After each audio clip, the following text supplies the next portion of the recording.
거룩하시고 감사하신 하나님 아버지, 오늘도 3일반 예배로 우리 가운데 오신 그리스도 임마누엘의 은총을 다시 한번 기억하며 말씀 가운데 주님을 다시 한번 고백해 주심에 진심으로 감사를 드립니다. 주님의 나라와 영광을 위해 빛도 없이 이름도 없이 수고한 복된 종들을 기억하여 주시옵소서. 하늘의 신령한 복으로 이 시간 충만케 해주시고 서로 사랑하며 그리스도의 장성한 분량까지 사랑과 선행을 격려하며 함께 온전히 성숙으로 자라나는 우리 교회 지혜들 되기를 간절히 원합니다. 오늘도 하나님의 은혜의 말씀으로 우리를 천국에서 큰 자로 삼아주심에 진심으로 감사를 드립니다. 주님의 나라의 백성이 된 것이 얼마나 귀한 은총인가를 깨닫게 해주시고 존귀하신 그리스도의 음성에 힘입어 세상의 것들을 염려하지 아니하며 믿음으로 승리하는 하나님의 경건의 백성들로 주님 이 시간 축복하여 주시옵소서. 모든 영광과 감사를 받게 합당하신 우리의 구원주 예수 그리스도의 이름으로 간절히 기도드립니다. 아멘. 우리 대강절 세 번째 주가 우리 마태복음 11장 우리 함께 한 절씩 교독합시다. 2절에서 15절 천국에서의 큰 자, 우리 한 절씩 함께 교독하기를 원합니다. 마태복음 11장 2절. 요한이 옥에서 그리스도께서 하신 일을 듣고 제자들을 보내어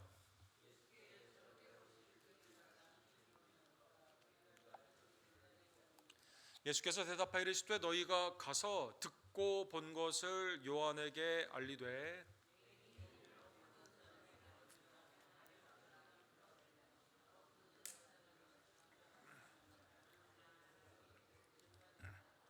누구든지 나로 말미암아 실족하지 아니하는 자는 복이 있도다 하시니라.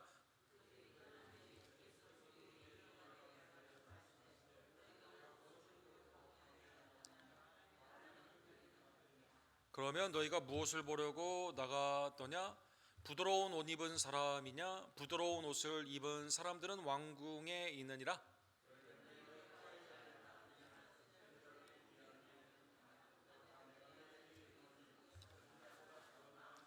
기록된 바 보라, 내가 내 사자를 내 앞에 보내노니 그가 내 길을 내 앞에 준비하리라 하신 것이 이 사람에 대한 말씀이니라.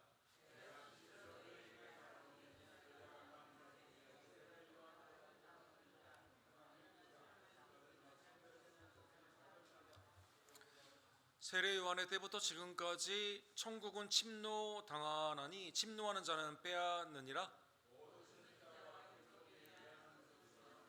만일 너희가 즐겨 받을진대 오리라 한 엘리야가 곧 이 사람이니라. 귀 있는 자는 들을지어다. 아멘. 천국에서 큰 자, 하나님의 은혜의 말씀, 우리 대강절 절기에 우리 리터시컬 캐렌다 목회력을 따라서 하나님의 말씀을 상고하기를 원합니다.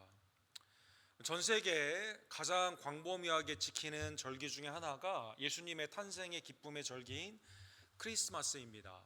그런데 크리스마스에 공식적으로 예배를 드리는 것을 금지하고 또 이날 어떠한 그 종교적인 행사 또 전도나 선교를 금지하는 여러 나라들이 있습니다. 지도에 보시면 오픈도어 미니스트리의 지도에 보시면 뭐 우리 북한 뭐 가까운 그다음에 중국 그다음에 이제 그 인도 차이나에 있는 세 개 국가가 이렇게 있고 그다음에 이제 모슬렘이 있는 사우디와 아프리카 북쪽에 있는 모슬렘 국가들이 이렇게 금지를 하고 있습니다. 그래서 성탄절에 예배를 드려 주님이 오신 그것을 기쁨의 소식을 예배를 드림 가운데 경배하고 또 주님이 오신 소식을 증거하는 이렇게 하게 되면 핍박을 받게 되고 세상의 공권력이 이걸 하지 못하도록 하는 나라들이 이렇게 많은 것이죠. 그런데 이게 참 아이러니한 게 전 세계에서 가장 큰 성탄절 추리는 어디에 있을까요? 인공적으로 성탄절 추리를 만든 아티피셜한 거, 그 다음에 자연적으로 만든 가장 큰 추리는 놀랍게도 중국에 있습니다.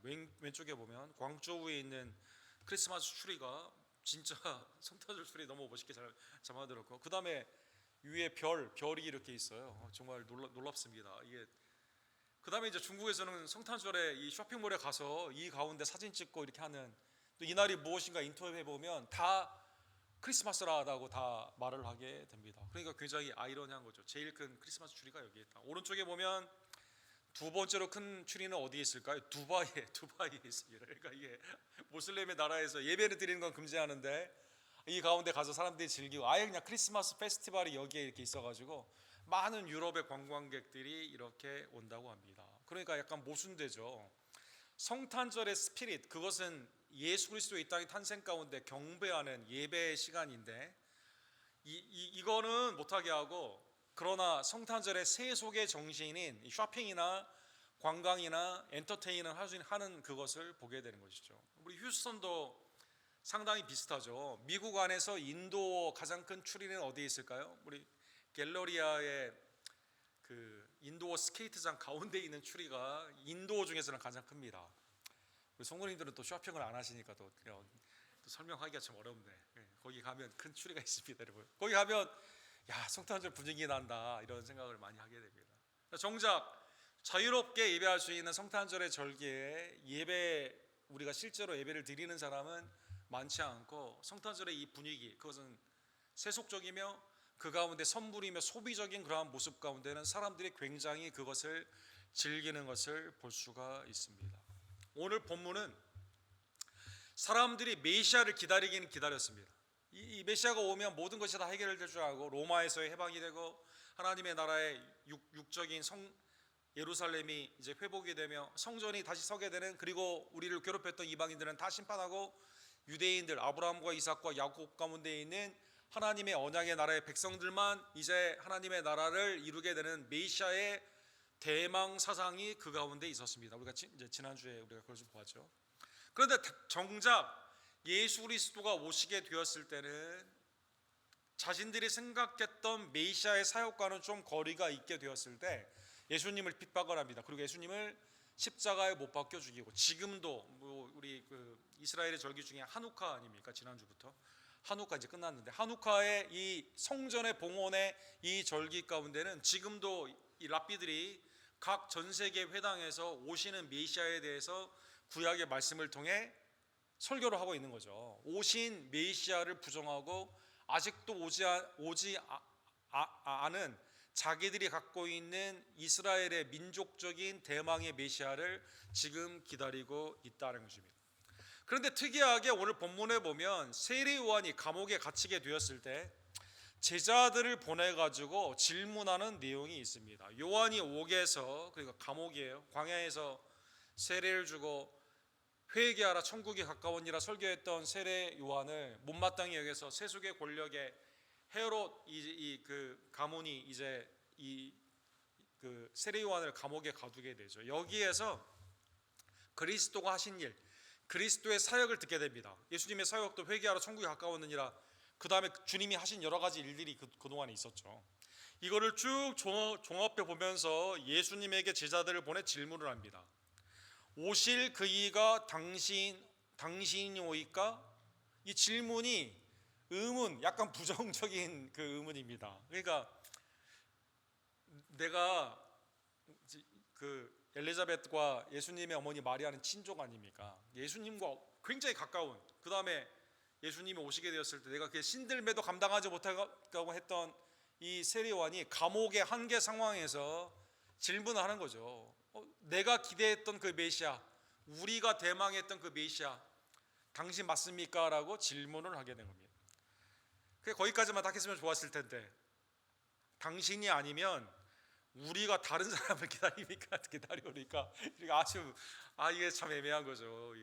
이게 결혼으로 생각해 보면, 여러분, 나 당신 사랑해, 당신 배우자로 생각해. 근데 혹시 내가 당신이 나를 배우자로 생각하는가에 대한 질문을 하게 되었을 때 확신 가운데 나는 당신에 대해서 한 번도 의심을 하지 않고 결혼을 하기를 원하고 결혼 생활 가운데 항상 행복했다고 말을 해야 되는데, 이 마음 가운데 내 기대와 다르게 되었을 때 그때 내가 잘못 판단한 건 아닌가라는 생각으로 다시 부정적인 질문을 하게 되면 이 관계가 이상해지지 않습니까? 그래서 예수님에 대해서 굉장히 이상한 질문을 하게 된 것입니다. 마가복음 6장에 보면 한계 상황이 나와 있죠. 전에 헤롯이 자기가 동생 빌립의 아내 헤로디아에게 장가든 거로 이 여자를 위하여 사람을 보내어 요한을 잡아 옥에 가두었으니. 그래서 요한이 동생의 아내를 취하는 거, 이거 인세스트, 근친상간이기 때문에 왕이 해야 될 일이 아니다. 이거는 말씀 가운데 있는 죄다라고 말을 하게 되었을 때 이거 듣기 싫으니까 죽이지는 못해요. 선지자로 생각하기 때문에 옥에 가두는 그러한 상황에서, 그러니까 세례 요한은 하나님의 말씀을 그대로 증거하다가 자기의 죄의 결과로 감옥에 있는 것이 아니라 신앙, 하나님의 말씀을 온전히 증거하는 사역 가운데 어려움으로 지금 감옥에 있다는 것입니다. 일찍이 요한복음 1장 29절에 보면, 그러면 세례 요한이 불신앙 가운데 이것을 질문한 것일까요? 예수님에 대해서 흔들리는 믿음에서 이 가운데 질문했을까요? 아니면 고난 중에 이 굉장히 어려운 신앙의 긴장, 구약의 선지자들을 보게 되면 믿음의 조상인 아브라함도 기근 가운데 애굽에 가게 되었을 때 아내를 누이라고 2번이나 하는 실수를 하게 되고, 그 다음에 이제 엘리야, 이 너무나 기적을 많이 일으킨 예수님을 가장 예표하는 선지자 중에 선지자인 이 엘리야도 어떻게 합니까? 로뎀나무 아래서 하나님 앞에 죽기를 간구하며 나만 혼자 있다라고 그 말하지 않습니까? 그것처럼 지금 광야에서도 사역을 했던 세례 요한이 감옥에서 한계 상황 가운데 신앙의 약간의 긴장으로 다시 확인을 하고 싶어하는 거다라는 것입니다. 요한복음 1장 29절에 보면 세례 요한은 너무나 분명한 신앙이죠. 이튿날 요한이 예수께서 자기에게 나오심을 보고 이르되 보라, 세상 죄를 지고 가는 하나님의 어린 양이로다. 세상 죄를 지고 가는 하나님의 대속의 구원주, 메시아가 우리의 죄를 대신한다는 굳건한 신앙 가운데 주님을 그렇게 보게 되고, 그의 신들매도 감당하지 못하며 예수님이 세례를 요구할 때 내가 오히려 세례를 받아야 된다고 말을 하는, 그러나 예수님이 의를 이루기 위해서 내가 세례를 받아야 된다고 했을 때 예수님에게 세례를 주었거든요.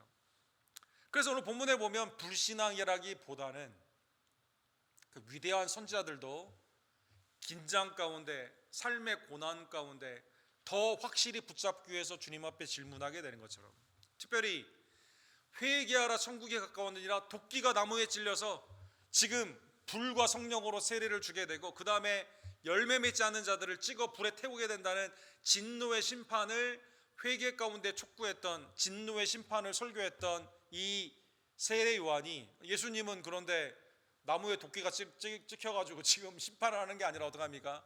다 용서해 주거든요. 가늠한 사람도 용서해 주죠. 세리도 용서해 주죠. 다 병든 자도 고쳐주시죠. 예수님이 하시는 그 사역 보니까 진노의 심판과는 거리가 멀고 너무나 자비로운 사역 가운데, 야, 혹시 회개 가운데 내가 심판 가운데 회개를 증거했는데 이것과는 약간 괴리가 있는, 그러니까 첫 번째 오심과 두 번째 오심 사이에 있는 거기에 대한 약간의 혼란이 있는 거죠. 그 다음에 또한 생각해 보게 되면 나는 주님을 위해서 온전한 사역을 했는데 이게 결실이 나타나지 않는 거죠. 사람들 안에서 사람들이 회개를 하지 않고 오히려 나를 죽이려고 하는 상황에서 이 가운데 실망 가운데 예수님께 질문하고 있다는 것입니다. 또한 옛 언약의 마지막 이제 선지자로, 오늘 예수님이 나중에도 말씀하시지만 새 언약 사이에 있는 율법과 복음 사이에 지금 세례 요한이 우리가 기다리던 그 메시아 당신이 맞습니까? 라고 이렇게 질문을 했다는 것입니다. 예수님은 여기에 대해서 어떻게 말씀하셨을까요? 야, 정신 차려, 나야 나, 이렇게 한 게 아니라, 내가 메시아다라고 말한 게 아니라 구약의 말씀을 인용을 하게 합니다. 이 제자들에게 이렇게 말하죠. 맹인이 보며 못 걷는 사람이 걸으며 나병 환자가 깨끗함을 받으며 못 듣는 자가 들으며 죽은 자가 살아나며 가난한 자에게 복음이 전파된다 하리라. 예수님이 자주 쓰신 방법인데 구약을 인용하시는데 이 메시아에 대한 이 말씀을 하나만 인용하는 것이 아니라 한 문맥에서 2개나 3개를 인용하는 그 모습이 나와 있습니다. 이사야 35장 5절과 6절에 보면 하나님이 보내시는 그 종을 통해 하나님의 메시아의 사역은 어떻게 나타날까요? 그때 소경의 눈이 밝을 것이며 귀머거리의 귀가 열릴 것이며 저는 자는 사슴같이 들 것이며, 이게 구약에 나타난 이사야에 약속된 그 메시아가 나라는 것을 말씀해 주십니다. 뒷부분에 있는 가난한 자에게 복음이 전파된다는 것은 어디에서 나올까요? 이사야 61장에 나오는 말씀입니다.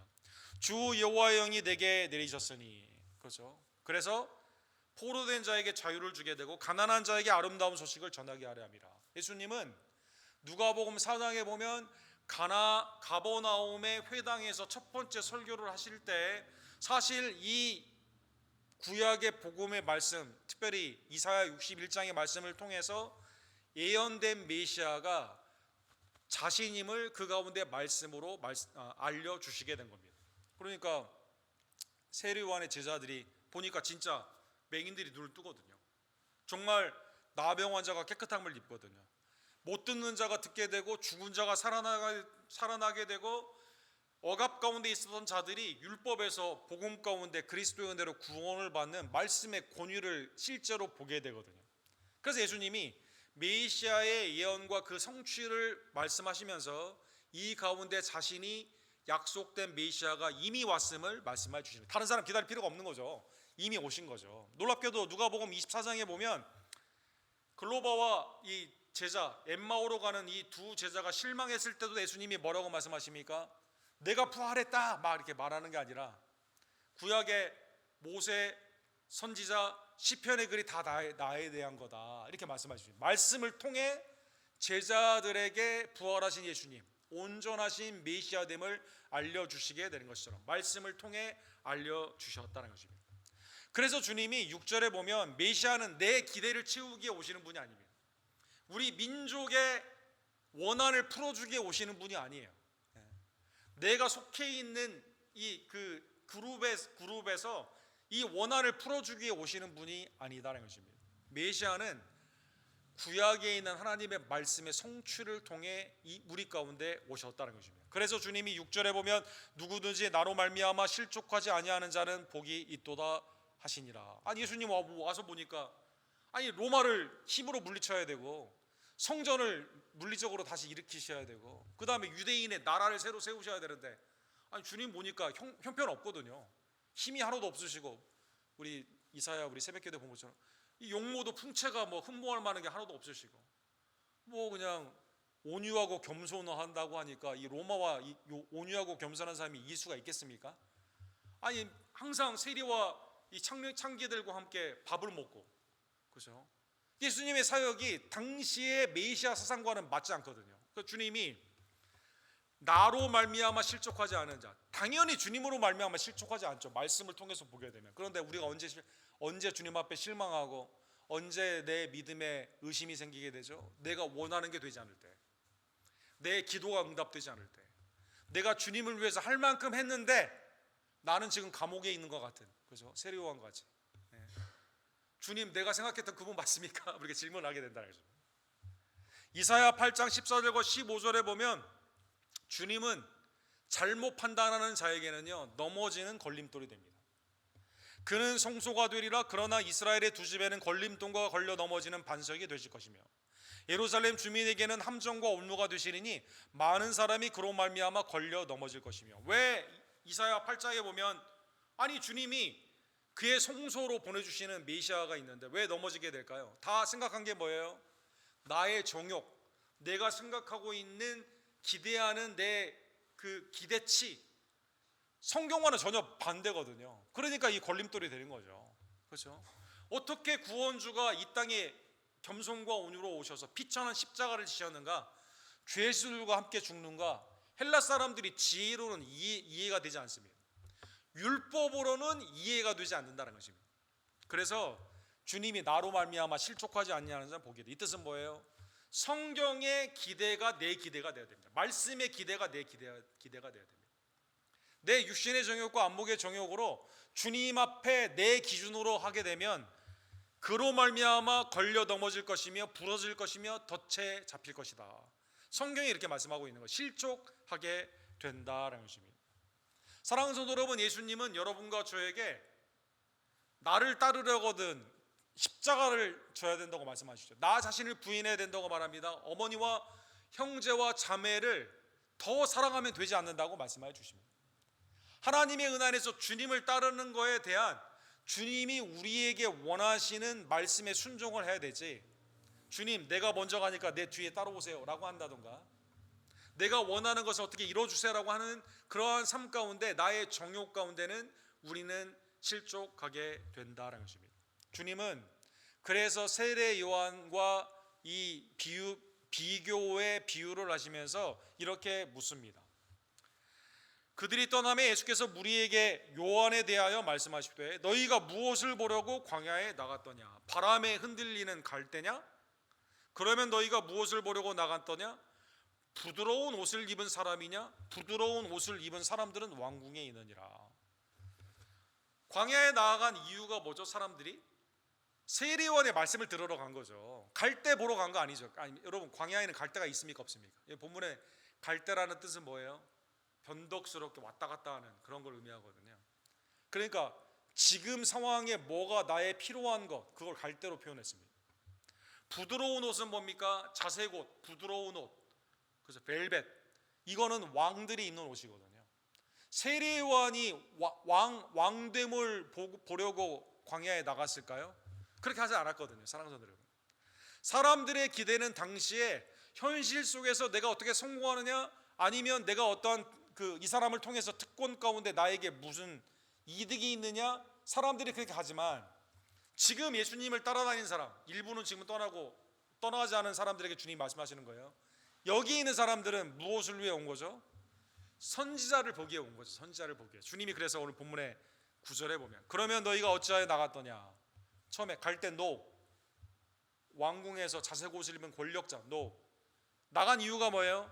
선지자를 보기 위해서 나간 거죠. 사람들은 세리요한을 선지자로 믿고 가서 자기의 죄를 자복하고 회개하지 않았습니까? 그리고 회개의 세례를 받지 않았습니까? 잘한 겁니다. 그 주님이 이렇게 말합니다. 옳다, 잘했다라는 것입니다. 내가 너희에게 이르노니 선지자보다 더 나은 자니라. 그렇죠? 구약의 선지자들의 그것처럼 프로페릭, 세상의 죄 가운데 하나님의 공의의 말씀을 그대로 증거하고 지금 감옥에 핍박 가운데 있는 세례요한, 그렇죠? 구약의 선지자들의 전통을 이 가운데 잇고 있죠. 더 나아가 보라, 세상 죄를 지고 가는 하나님의 어린 양이로다. 예수님께로 사람들을 인도합니다. 선지자보다 더 나은 사람이죠. 마가복음 11장 32절에 보면 세례요한은 당시에 모든 사람들이 선지자로 여겼다라고 나와 있습니다. 그러면 그 사람, 너희의 권위, 세례요한의 권위가 하늘로부터 왔냐 땅으로부터 왔냐라는 질문을 하게 되죠. 이때 그러면 사람으로부터 할까 하였으나 세례요한의 권위가 사람으로부터 왔다라고 말을 하게 되면 어떤 문제가 생깁니까? 바리새인과 이 유대인들과 제사장이 모든 사람이 요한을 참 선지자로 여김으로 그들이 백성을 두려워하니라. 그렇죠? 세례요한은 하나님이 보내주신 선지자로 다 알고 있었다는 것입니다. 마태복음 16장에 보면 예수님이 가이사랴 빌립보에서 사람들이 나를 누구라 하느냐라고 묻게 되었을 때 사람들이 뭐라고 말하죠? 어떤 사람은 엘리야라고 하고 어떤 사람은 세례요한이라고 합니다. 이렇게 말합니다. 그만큼 세례요한이 아주 훌륭했다는 것입니다. 선지자보다 더 나은 분이다라고 말하고 있습니다. 그런데 오늘 본문에 보면 예수님이 오늘 본문의 펀치라인으로 마지막 핵심을 말씀해 주십니다. 오늘 본문이 11절이 주제인데 우리 다 같이 읽도록 하겠습니다. 내가 진실로 너희에게 말하노니 여자가 낳은 자 중에 세례요한보다 더 큰 이가 일어남이 없도다. 그러나 천국에서는 극히 작은 자라도 그보다 크니라. 오늘 본문에 보면 여자가 낳은 자 중에 제일 위대한 사람, 크다고 그러니까 물리적으로 크다는 뜻이 아니에요. 위대하다라는 겁니다. 세례요한이 가장 뛰어난 사람입니다. 그런데 천국에서는 지극히 작은 자라도 그보다 크니라 이렇게 말합니다. 지상에서는 세례요한이 가장 큰데 하나님의 나라에서는 아무리 작은 자라도 세례요한보다 낫다는 것입니다. 이 뜻은 뭘까요? 사랑하는 성도 여러분, 말라기 4장 5절에 보면 보라, 여호와의 크고 두려운 날이 이르기 전에 내가 선지자 엘리야를 너에게 보내노니, 그죠? 먼저 메시아 앞에 엘리야와 같은 선지자가 온다라고 말하고 있습니다. 그만큼 엘리야와 같이 예수 그리스도를 주의 길을 예비하며 그 가운데 회개를 증거하고 예수님께로 인도하는 세례 요한은 율법의 시대, 선지자의 시대에 가장 뛰어난 그러한 분이다라는 것입니다. 그런데 율법으로는 하나님의 나라에 들어가지 못하죠. 복음으로 들어가게 됩니다. 예수님을 믿고 하나님의 나라의 백성이 되는 자는 율법 안에서 선지자의 시대 구약 안에서 가장 큰 자다 하더라도 아무리 뛰어난 구약 랍비들, 예수님을 영접하지 않았는데 이 세상에서 아무리 큰 역할을 한다 하더라도 예수님을 믿고 복음의 시대에 주님을 믿고 나아가는 하나님의 나라의 백성은 그보다 크다라는 것입니다. 비교하는 거죠. 천국에서 누가 크고 작다 이런 뜻이 아니라 하나님의 나라의 백성이 되는 복음의 시대가 훨씬 더 위대한 시대이다라는 것입니다. 요한은 회개를 선포했지만 십자가와 부활에 완성된 그리스도의 구속사를 다 보지는 못했습니다.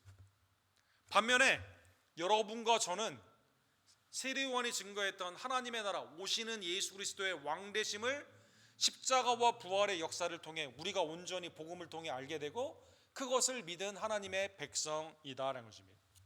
사랑하는 성도 여러분, 12절에 보면 그래서 예수님이 이렇게 말씀하십니다. 세례요한의 때부터 지금까지 천국은 침노를 당하나니 침노하는 자는 빼앗으리라. 그죠? 신약에서 가장 해석이 어려운 구절 중에 하나가 오늘 본문의 12절이죠. 침노, 이 헬라말 중에 비아제타이라는 말이 나와 있습니다. 이게 헬라말에 액티브, 이 능동태가 있고, 그 다음에 뉴터, 이 중간태가 있고, 그 다음에 패시브가 있는데, 오늘 본문에 쓰여진 이 단어는 수동태와 중간태가 이렇게 쓰여져 있습니다.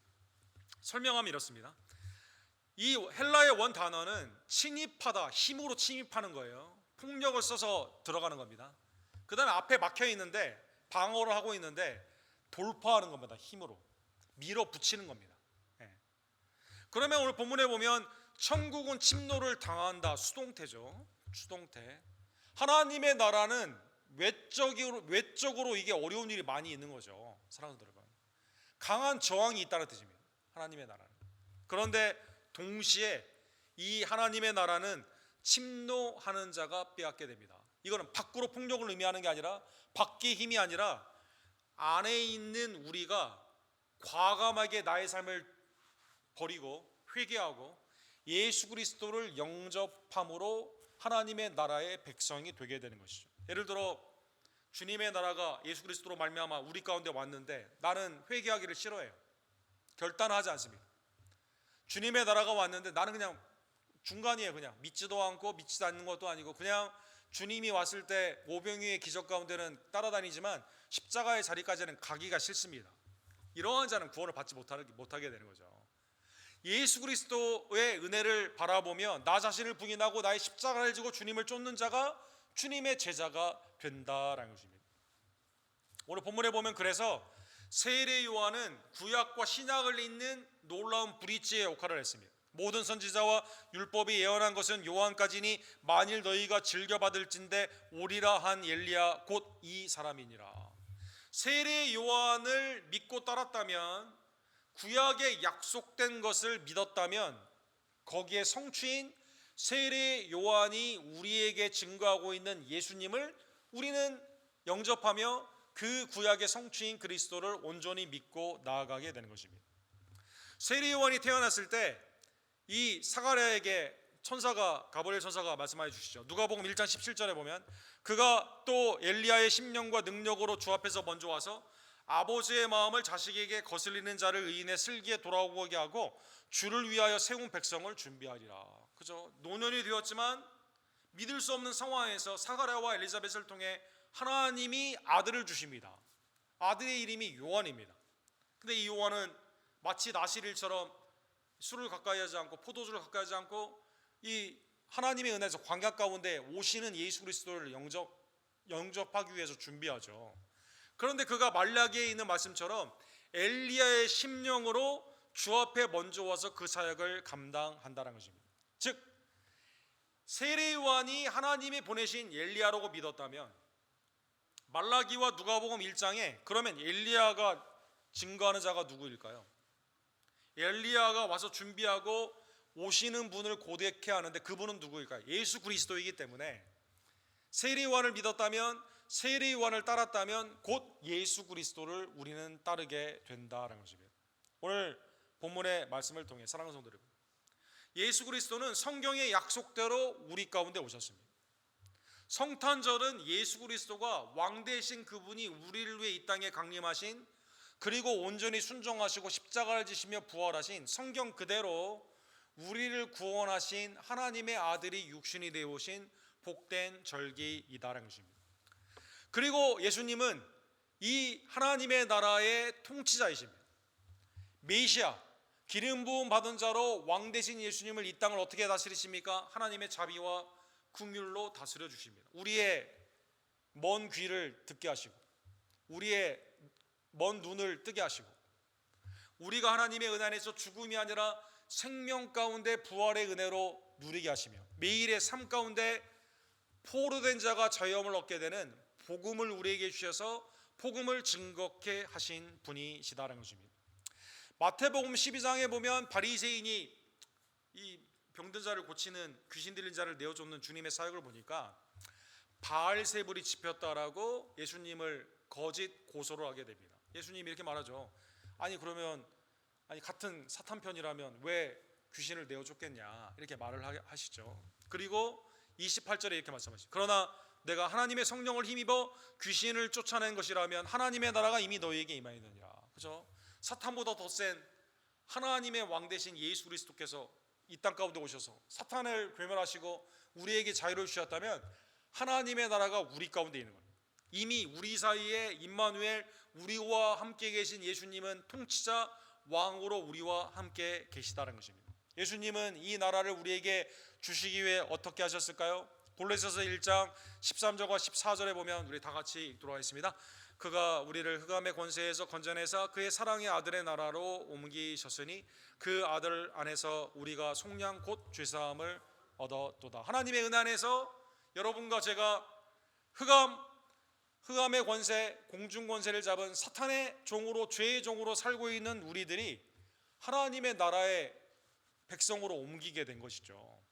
죽어서 천국 가는 그 개념이 아니라 하나님의 통치 가운데 이제는 사탄의 율법 아래에서 사망의 왕로로 다는 그 권세에서 이제는 그리스도의 은혜에 하나님의 아름다운 생명의 그 왕 되신 그리스도 안에서 하나님의 은혜 안에서 삶을 누리게 되는, 지금 우리 가운데 임하신 하나님의 나라의 통치자로 우리는 기뻐하며 살아가게 된다는 것입니다. 예수님은 누가복음 12장 32절에 보면 제자들에게 이렇게 말씀하십니다. 적은 무리여 무서워 말라. 너희 아버지께서 그 나라를 너희에게 주시기를 기뻐하느니라. 아들을 믿는 자에게 그 나라를 여러분과 저에게 주시는 것을 하나님은 기뻐하십니다. 누가복음 22장 29절에 보면 예수님은 하나님의 나라에 대해 이렇게 말씀하십니다. 내 아버지께서 나라를 내게 맡기신 것 같이 나도 너희에게 맡겨, 이렇게 말씀하십니다. 하나님의 은혜 안에서 하나님의 나라는 지금 이 땅 가운데 예수 그리스도를 믿는 자에게 지금도 왕 되신 그리스도를 통해 통치하여 주시고, 그 나라는 여러분과 제가 하나님의 나라의 백성으로 순종하며 온전히 누리는 삶으로 나아가게 되는 것입니다. 사랑하는 성도 여러분, 예수님을 보려 했지만 보지 못한 사람들이 더 많이 있습니다. 누가복음 10장에 보면 예수님은 제자들에게, 이 오늘 본문에 나오는 왜 구약의 율법에 아무리 큰 자가 천국의 작은 자보다 작냐, 이 말씀을 이렇게 풀어야 주십니다. 제자들을 돌아보시며 조용히 이르시되 너희가 보는 것을 보는 눈은 복이 있도다. 지금 예수님 보는 그 눈이 복이 있는 거예요. 많은 선지자와 임금이 너희가 보는 바를 보고자 했을 때, 약속은 받았지만 실제 예수님이 오시는 걸 못 봤거든요. 보지 못하였으며 너희가 듣는 바를 듣고자 했을 때 듣지 못하였느니라. 그런데 제자들은 지금 보고 있습니다. 하나님의 나라에 실제 왕 되신 예수님과 함께 있습니다. 너무나 큰 복이죠, 사랑하는 성도 여러분. 신약의 여러분과 저는 그러한 의미에서 너무나 훌륭한 구약의 약속의 그 믿음 가운데 구원을 받은 자와 실제 십자가와 부활의 은혜 가운데 하나님의 놀라우신 은총을 받은 우리들이 훨씬 더 하나님의 나라 가운데 복이 있다는 것입니다. 히브리서 11장 39절에서 40절에 보면 이 사람들은 다 믿음으로 말미암아 증거는 받았으나 약속된 것을 받지 못하였으니, 다 약속은 받았지만 약속 그 자체의 성취인 그리스도를 못 받았거든요, 구약에 있는 성도들은. 이는 하나님이 우리를 위하여 더 좋은 것을 예비하신즉 우리가 아니면 그들로 온전함을 이루지 못하게 하려 하심이라. 우리는 더 좋은 걸 받았습니다. 약속의 성취이신 예수 그리스도를 받았다는 것입니다. 그러한 의미에서 사랑하는 성도 여러분, 성탄절에 마음껏 예배를 드릴 수 있는 이 상황에서 믿음 가운데 예배를 드리는 자가 복이 있는 거죠, 사랑하는 성도 여러분. 아니, 믿지 않는 그 나라, 예배를 드리기 위해 잡혀가는 그 나라에서도 성탄절에 그 세속적인 그것 가운데 즐거워하는데, 그거보다 더 귀한 예배 가운데, 신앙 가운데 하나님의 나라의 백성으로 더 마음껏 예배 드릴 수 있는 이 미국에서 예배를 드리지 않고 하나님의 은혜 안에서 주님의 이 땅 가운데 오신 이 성탄의 진정한 정신인 그리스도의 은혜를 우리가 함께 누리지 못한다는 것은, 이거 너무 안타까운 거죠, 사랑하는 성도 여러분. 마지막으로 그래서 세례 요한이 증거한 예수 그리스도. 세례 요한은 오늘 요한복음 1장에 보면 보라 세상죄를 지고 가는 하나님의 아들이도다 이렇게 말하죠. 그 다음에 자기의 제자를 어떻게 할까요? 자기의 제자를 예수님께 보냅니다. 그 제자들은 누구였을까요? 요한복음 1장 40절에 보면 요한의 말을 듣고 예수를 따르는 두 사람 중에 하나, 세례 요한의 말을 듣고 예수님을 따르게 된 거죠. 사랑하는 여러분, 여러분과 저도 우리가 증거하는 말씀을 통해 그 사람들이 누구를 따라가야 돼요? 예수님을 따라가야 되는 거죠, 여러분. 우리가 증거했기 때문에 너는 내 밑이야. 피라미드 구조로. 우리 피라미드. 그래서 내 밑에 내 제자, 그 제자 아니죠. 요한의 제자, 세상 죄를 지고 가는 하나님. 야, 나는 여기까지. 구원은 예수님. 사랑하는 여러분, 누가 예수님의 제자가 되었을까요? 두 사람 중에 하나인 시몬 베드로의 형제 안드레라. 안드레가 먼저 요한이 소개한 예수 그리스도를 따라가게 됩니다. 그러면 형제 안드레는 나는 예수님 따라갈 테니까 형 베드로에게, 형은 그냥 요한에 머물러. 나는 여기가 I'm a new school. You are old covenant, I'm new covenant. 우린 이제 나누는 거야. 아니죠. 그가 먼저 자기의 형제 시몬을 찾아 말하되 우리가 메시아를 만났다 하고, 메시아는 번역하면 그리스도라. 그래서 형제 베드로를 예수님께로 데려가게 됩니다. 예수님이 그 다음 구절에 42절에 뭐라고 말할까요? 내가 요한의 아들 시몬이니 장차 게바라리라니, 게바를 번역하면 베드로라. 사랑하는 여러분, 요한이 안드레를 예수님께 보냅니다. 안드레는 예수님을 쫓고 내가 메시아를 보았도다 형제 베드로를 데려오게 됩니다. 베드로가 담대히 예수님을 따라가며 복음을 증거하게 됩니다. 하나님의 놀라우신 은혜 가운데 예수님을 따라다니는 제자들이 풍성하게 초대교회를 통해 일어나게 되었다는 것입니다. 오늘 본문의 말씀을 깨달으며 세례 요한처럼, 사랑하는 성도 여러분, 예수님께로 때로 우리가 질문할 때가 있지만 보라 세상죄를 지고 가는 하나님의 어린 양이로다. 예수님께로 사람들을 보내는, 그리고 주님을 따르게 하는 하나님의 담대한 믿음에 침노하는 하나님의 백성들 되기를 주님의 이름으로 간절히 축원합니다. 기도합시다. 사랑과 자비가 풍성하신 하나님 아버지, 우리가 때로는 한계 상황에서 내 기대와 다른 주님의 응답이나 아니면 더디는 침묵 가운데 주님을 향한 질문을 할 때가 얼마나 많이 있던지요. 그런데 주님은 말씀을 통해 우리에게 말씀해 주시고 우리의 왕 대신 메시아 되심을 십자가와 부활을 통해 지금도 우리에게 알려주심에 진심으로 감사를 드립니다. 주님을 따라가는 자, 나 자신을 부인하고 나의 십자가를 지고 주님을 온전히 따르기를 간절히 원하오니, 참된 제자도 가운데 사람들에게 오신 예수 그리스도를 증거하며 주님을 따르도록 도우며 함께 주님의 나라의 백성됨을 기뻐하며 그 나라의 백성답게 이 세상에 살지만 하나님의 은혜의 아름다운 복음의 아름다운 지체들로 예수 그리스도를 증거하며 서로 사랑하며 주님의 나라의 백성답게 거룩으로 나아가는 성탄절의 복된 절기가 될 수 있도록 주님 역사하여 주시옵소서. 예수 그리스도의 이름으로 간절히 기도드립니다.